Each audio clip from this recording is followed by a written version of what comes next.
नमस्कार मित्रों, आपका स्वागत है इस वीडियो में। और आज की वीडियो में आप सुनेंगे महात्मा गौतम बुद्ध की वाणी। तो चलिए शुरू करते हैं। उतावलापन मन की दुर्बलता है, धैर्य आधी सफलता और शेष आधा आपका पुरुषार्थ। अगर आप रेत के कणों को पानी के एक पात्र में डालोगे तो उसमें हलचल होगी, और जब वो रेत सतह पर बैठ जाएगी तब हमें जल स्वच्छ दिखेगा। ठीक इसी प्रकार हमारा मन भी है। रेत के कण यानी काम, क्रोध, लोभ, मोह, मद, मत्सर्य। जब तक ये सभी चीजें शांत नहीं होंगी आपको अपना आत्मस्वरूप नहीं दिखाई देगा। कामना से मुक्ति ही मोक्ष है। सांख्य योग मोक्ष की अनुभूति है। मन में उठी कामनाएं ही सारी सृष्टि का निर्माण करती हैं, विचारों का निर्माण करती हैं। विचार और कामनाओं को जन्म देते हैं और यह खेल कभी समाप्त नहीं होता। मन को वश में करना है तो अपनी सांसों पर नियंत्रण करो, प्राणायाम करो, ध्यान करो। ध्यान के पहले पहल में मनुष्य को अतीत, वर्तमान और भविष्य के विचार चारों ओर से घेर लेते हैं। जिस प्रकार एक बादल अपना रूप हर क्षण बदलता रहता है, ठीक उसी प्रकार हमारे विचार भी हर क्षण बदलते रहते हैं। अगर आपको पूर्ण ध्यान लगाना है तो आकाश की तरह बनना होगा। विचार आएंगे, काल की तरह आपको चारों ओर से घेर लेंगे, पर आप अपने मन को सांसों पर केंद्रित करो। फिर एक समय आएगा जब आपकी पीड़ा ऐसे उड़ जाएगी जैसे बादल। फिर आकाश जैसी शांति का अनुभव होगा। जिस प्रकार पहिए के मध्य में स्थित कील पहिए को घुमाती है पर स्वयं नहीं घूमती, ठीक उसी प्रकार हमारी आत्मा शरीर को चलाती है पर स्वयं नहीं चलती, क्योंकि वो आत्मस्वरूप है, उस अविनाशी परमेश्वर का अंश। ये बदलता नहीं है। और जिसने मन को वश में कर लिया वो सबसे बड़ा महाबली। इस शरीर के सारे अहंकारों पर विजय पाओ, यही मुक्ति का मार्ग है। यदि लकड़ी गीली हो तो उसमें आग सहज नहीं लगती, उसे सूखना होता है। यदि आपको भी जीवन में अच्छे परिणाम चाहिए, प्रकाशित होना है, तो आपको भी तपना होगा, संघर्ष करना होगा। अज्ञान ही दुख, भ्रम, चिंता को जन्म देता है। लोभ, क्रोध, अभिमान, दुविधा, ईर्ष्या, भय इसी अज्ञान की संतान है। जब ज्ञान के चक्षु खुलते हैं तो करुणा ही हमारा स्वरूप है। जब तक ये सृष्टि रहेगी दुख मनुष्य के साथ छाया बनकर चलेगा, और दुख का कारण है किसी भी चीज को स्वयं से पकड़ कर रखना। मुक्ति के लिए विवेक जागना आवश्यक है। स्वयं को केंद्रित करो, सुख दुख में स्वयं को स्थिर रखो और हमेशा इन 5 बातों को याद रखो। किसी भी जीव की हत्या ना करो, कभी चोरी ना करो, किसी निर्बल का बल बनो, व्यभिचार ना करो, कभी असत्य ना बोलो, किसी भी नशीले पदार्थ का सेवन ना करो। परम ज्ञान का द्वार हम सबके अंदर है, बाहर नहीं है। जीवन एक नदी के प्रवाह की तरह है। यदि एक स्थान पर रुक जाए तो दूषित हो जाता है। कामना, इच्छा, वासना ये शरीर की प्रतिध्वनियां हैं। जब शरीर का मोह टूट जाए तो ये केवल एक पत्थर से टकराकर लुप्त हो जाती हैं।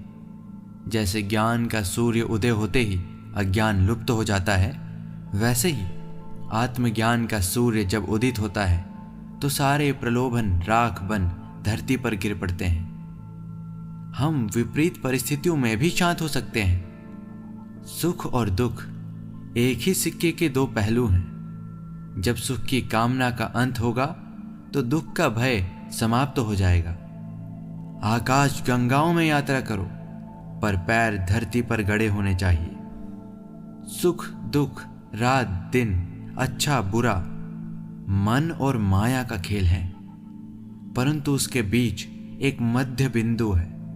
वही जीवन का स्रोत है और वो हर मनुष्य की चेतना में है, कहीं बाहर नहीं। सचेत अवस्था में जियो, जो बीत गया उसे जाने दो और भविष्य के सपनों की नींव को मत बो। यदि आपका पड़ोसी आपके लिए कोई उपहार लेकर आए और आप उसे स्वीकार ना करें, तो वह उपहार आपके पड़ोसी के पास ही रहेगा। ठीक इसी प्रकार जब कोई व्यक्ति आपकी निंदा करे या अपशब्द कहे, उससे प्रभावित मत होना। अपने मन को स्थिर रखो। इस संसार में कुछ भी स्थिर नहीं है। इस संसार की अस्थिरता ही दुखों का कारण है। अपनों को खोने का दुख, सुख संपत्ति के खोने का भय। रूप और कुरूप, ये दोनों ही विभाजन हमारे मन ने ही बनाए हैं। जिस क्षण आपके अंतर में यह विचार उत्पन्न हुआ कि आप पाप कर रहे थे, उसी क्षण स्वयं आपने अपने मुक्ति के मार्ग पर पहला कदम रख दिया। समय रहते संभल जाओ, अन्यथा ऐसी गहरी खाई में गिरोगे कि निकलना असंभव हो जाएगा। तलवार से सारा जग जीत लिया और अपने मन को ही नहीं जीता तो क्या जीता? संसार को जान लिया, स्वयं को नहीं जाना तो फिर क्या ही जान लिया। जिसका जन्म हुआ है उसकी मृत्यु निश्चित है। यही प्रकृति का नियम है। चाहे युवा हो या वृद्ध, ज्ञानी हो या अज्ञानी, मृत्यु सभी को आती है। यदि जंगल में आग लग जाए तो उसे बढ़ने के लिए वो अपने मार्ग में आ रहे सभी पौधों और वृक्षों को खाती है। जितना ईंधन खाती है, उसकी अग्नि की तीव्रता उतनी ही अधिक बढ़ती चली जाती है। उसी प्रकार दुष्ट प्रवृत्तियां, क्रोध, चिंता, लोभ, भय तब तक ही बलवान रहेंगे जब तक हम उसे ईंधन देते रहेंगे। घृणा और लालच की अग्नि तब तक ही प्रज्वलित रहती है जब तक हम उसे संसार की कामनाओं से बांधे रखते हैं। यदि किसी व्यक्ति का सारा ध्यान जीवन का परम दिव्य धन कमाने में है, तो वो जितना कमाएगा उतना ही उसका मन क्लेश से भरा रहेगा। वो कभी संतुष्ट नहीं होगा। उसके प्राणों को हमेशा एक भय बांधे रखेगा। यदि ये धन समाप्त हो गया तो, यदि किसी व्यक्ति ने इन बेड़ियों को ही काट लिया, तो ना उसे आने वाले कल की चिंता रहेगी और ना बीते हुए कल का बोझ। वो स्थिर रहेगा, जीवन के हर क्षण को जिएगा, मध्य में ही केंद्रित रहेगा। उसे इसी क्षण इस सृष्टि का आनंद प्राप्त होगा। क्रोध करना अपनी हथेली पर गर्म कोयले के रखने के समान है, जो हम किसी दूसरे पर फेंकना चाहते हैं। पर इस क्रिया में हम स्वयं को ही हानि पहुंचाते हैं। पहले स्वयं का हाथ जलता है और फिर दूसरे को नुकसान होता है। जिसने स्वयं को जीत लिया वही सर्वशक्तिमान है। जिसने सारे संसार को जीत लिया और स्वयं को ही नहीं जीता, तो उसने कुछ नहीं जीता। पर जिसने स्वयं को जीत लिया, तो समझो सारी सृष्टि को जीत लिया। सत्य के मार्ग पर चलते हुए दो भूल हो सकती है। पहला, पूरा रास्ता तय ना करना, और दूसरा, उसे आरंभ ही ना करना। जो भी मनुष्य अपने जीवन को ध्यानपूर्वक जीता है, उसे मृत्यु का भय नहीं होता। घृणा से घृणा मिटाई नहीं जा सकती। घृणा प्रेम से मिटती है। जो समय बीत गया उसमें मत उलझे रहो और ना ही आने वाले समय के स्वप्नों को देखो। इसी क्षण में स्वयं को केंद्रित करो, आपको मुक्ति मिल जाएगी। जीवन और मरण हर मनुष्य के जीवन का क्रम है।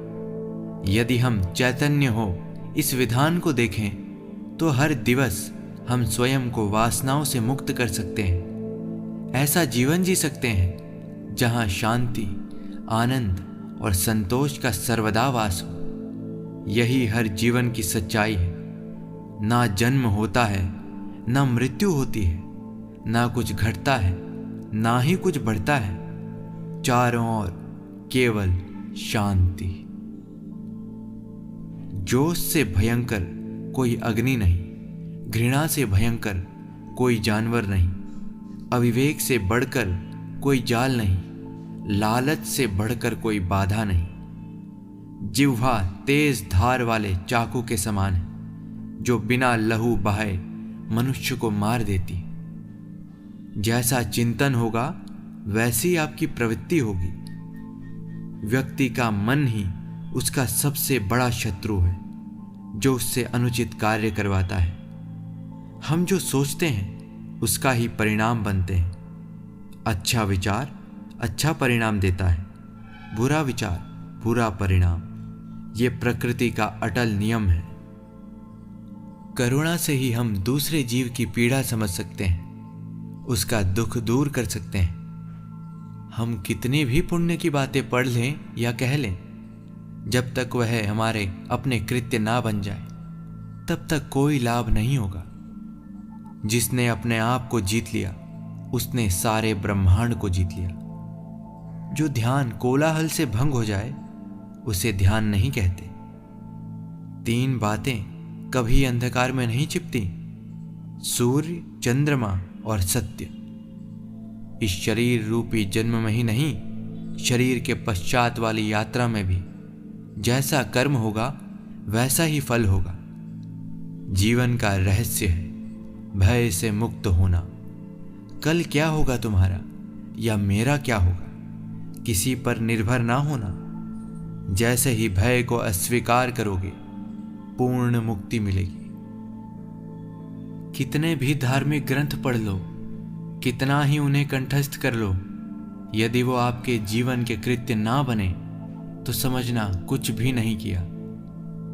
यदि आप किसी व्यक्ति, विचार या वस्तु से चिपके रहोगे तो उसे गवा दोगे, क्योंकि वो वस्तु नष्ट हो जाएगी। इस संसार की हर एक वस्तु नश्वर है, उसे खोगे तो दुख होगा। परंतु यदि आप उस अविनाशी परमेश्वर को पाओगे तो आप परमानंद में लीन हो जाओगे। सर्वप्रथम अज्ञान को दूर करो। अज्ञान ही दुख, भ्रम और चिंता को जन्म देता है। इसे दूर करना है तो स्वयं को समझो। आप दीप भव, स्वयं का दीप स्वयं बनो। ज्ञान का दीप उजागर करो।